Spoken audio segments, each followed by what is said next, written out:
Assalamualaikum. Saya akan tunjukkan fungsi baru kita untuk run live khutbah beserta dengan PDF file. Semudah je, macam biasa, klik pada quick setting live TV. Okay, ini saya buat untuk khutbah jemaat punya, dia dekat pada kedudukan 4. So kita akan tekan play ya. Kita tekan play, kita akan dapat paparan video pada sebelah kiri lah.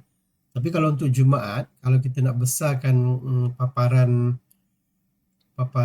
slide ni, kita boleh pindahkan slide pada sebelah kiri. Kita tekan pada live TV sini. Lokasi video kita boleh letak pada sebelah kanan, tekan simpan. Okey, sekarang kita boleh tengok sini. Video pada sebelah kanan, slide yang lebih besar. Okey, sekarang ni cuma slide saja. Kita boleh tambah PDF file. Okey, PDF file ni kita boleh download daripada website majlis agama masing-masing lah. So kalau yang nak cantiknya, kita boleh ambil daripada slide multimedia PDF punya format. Okey, ini saya dah download dah. Kita boleh tengok sini, khutbah Selangor punya. Ini yang multimedia punya yang dalam bentuk PDF format lah. Dia dah simplify dah. Dia dah buat ringkasan. Dia bukannya video, dia bukannya teks penuh lah. Okey. Bila kita dah download, dalam MySolatTime software, mudah je klik pada bahagian slide sini. Kemudian kita boleh tambah, ni slide biasa standard slide. Kita nak tambah PDF file tu, kita tekan search sini.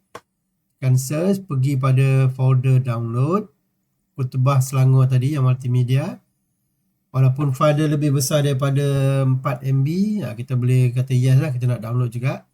So nanti kita akan dapat slide dengan khutbah Selangor dalam bentuk PDF lah. So kita simpan sini ya. Okay, masa khutbah tu kita boleh gerakkan sini. Kita boleh, kalau slide kita boleh gerakkan kiri kanan macam ni kan. Okay.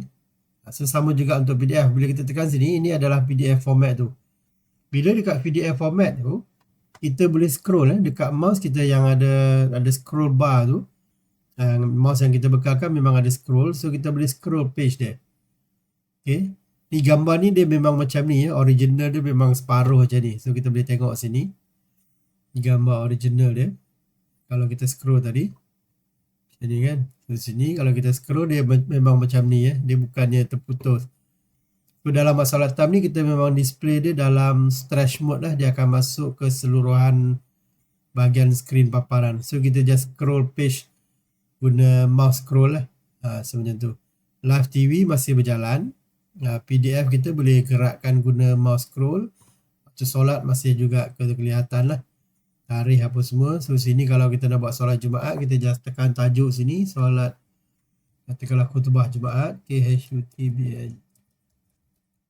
Dan sini kita boleh masukkan tajuk khutbah lah.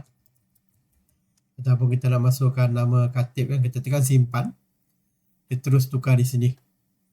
So ni kita boleh scroll je lah. So kalau masa tu tengah khatib baca khutbah, satu AJK kena scroll lah.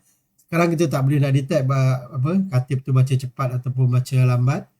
So AJK kena scroll. Tapi yang pentingnya kita dah boleh masukkan PDF dalam senarai ni. Sebelum ni kita kena convert PDF ni ke dalam bentuk image dulu baru kita boleh buat. Tapi sebab memang susah sikit lah nak kena pergi download kopi banyak kerja kan. So ni kita dah develop baru punya function.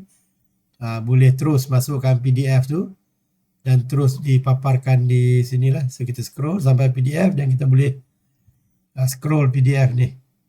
Okay, sampai habis lah. Sampai habis dan kita boleh stop live.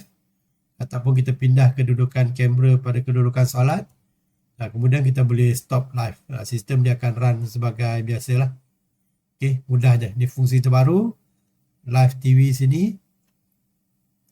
Kita boleh terus run PDF file. Okay. Sekian. Terima kasih.